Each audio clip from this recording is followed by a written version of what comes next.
আসসালামু আলাইকুম। আশা করি সকলেই ভালো আছেন। আজকে আমি আপনাদের সাথে নতুন আরেকটি রেসিপি নিয়ে হাজির হলাম। আজকে আমি আপনাদের সাথে শেয়ার করব খুব সহজেই ঘরে থাকা অল্প উপকরণ দিয়ে কিভাবে প্যানকেক বানানো যায়। চলুন তাহলে রেসিপিটি শুরু করা যাক। রেসিপির জন্য আমি একটা মিক্সিং বোল নিয়ে নিলাম। তার মধ্যে দিয়ে দিব একটা ডিমটাকে এখন আমি ভেঙে দিয়ে দিব। এখন দিয়ে দিব হাফ কাপ চিনি, আর এই চিনিটা আমি অর্ধেকটা অ্যাড করব, বাকি অর্ধেক পরে অ্যাড করব। চিনিটা দেওয়ার পরে ভালোভাবে একটু নাড়াচাড়া করে ফিটিয়ে মিশিয়ে নিব কাঁটা চামচের সাহায্যে।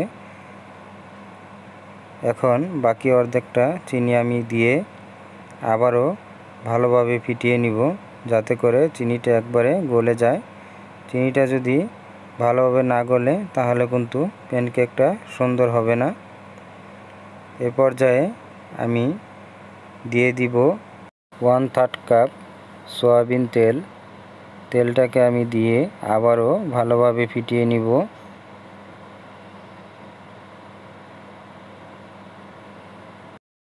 আপনারা চাইলে এই কাজটি ইলেকট্রিক বিটার দিয়েও করে নিতে পারবেন। আমি সহজভাবে দেখানোর জন্য আপনাদেরকে কাঁটা চামচ দিয়ে দেখিয়ে দিচ্ছি যে কিভাবে কাঁটা চামচ দিয়েও এই কাজটি করা যায়। ডিম ফেটানো হয়ে গেছে। এই পর্যায়ে আমি একটি ছাঁকনি নিয়ে নিয়েছি। তার মধ্যে 1 কাপ ময়দা দিয়ে দিব। ময়দাটাকে আমি সম্পূর্ণ একসাথে অ্যাড করব না, 2 ভাগে অ্যাড করে নিব। এখন দিয়ে দিব 1/3 কাপ গুঁড়ো দুধ।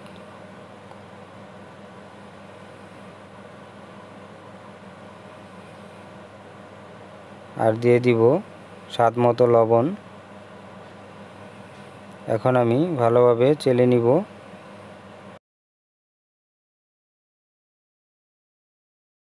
এই পর্যায়ে দিয়ে দিব সামান্য একটু বেকিং পাউডার। বেকিং পাউডারটা দিয়ে আমি ভালোভাবে সবগুলো উপকরণ মিশিয়ে নিব। খুবই অল্প সময়ে সহজভাবে বানিয়ে নিতে পারেন চুলায় তৈরি এই প্যানকেকটি বানিয়ে আপনারা বাচ্চাদের টিফিনের জন্য দিয়ে দিতে পারেন। খুবই কম সময় লাগে বানাতে। এ পর্যায়ে আমি বাকি যেই ময়দাটা ছিল সেই ময়দাটা আমি অ্যাড করে নিব। ময়দাটা দিয়ে আমি আবার একটু ভালোভাবে মিশিয়ে নিব। এ পর্যায়ে দিয়ে দিব সামান্য একটু করে পানি, আর পানিটা অল্প অল্প করে অ্যাড করবেন যাতে করে পানির পরিমাণটা বেশি না হয়ে যায়। এখন আমি ভালোভাবে মিশিয়ে নিব। আর কতটা ঘনত্ব হবে আমি আপনাদেরকে দেখিয়ে দিব। ব্যাটারটা আমার গোলানো হয়ে গেছে।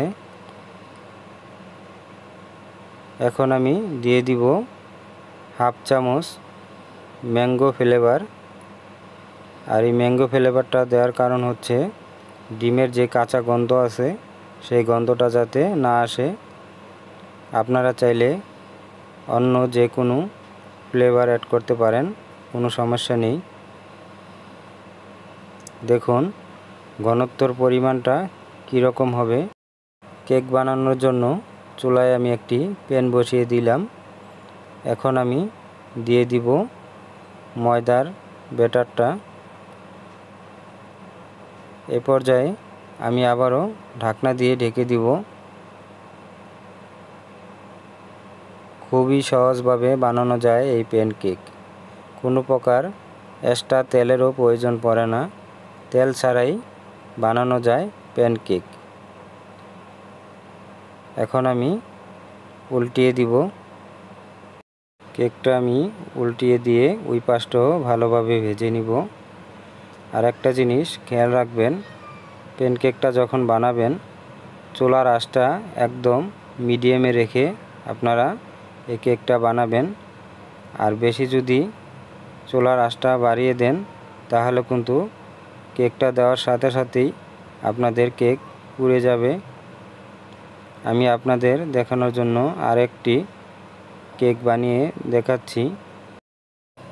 এখন আমি আবারও ঢাকনা দিয়ে ঢেকে দিব। কেকটা আমার হয়ে গেছে।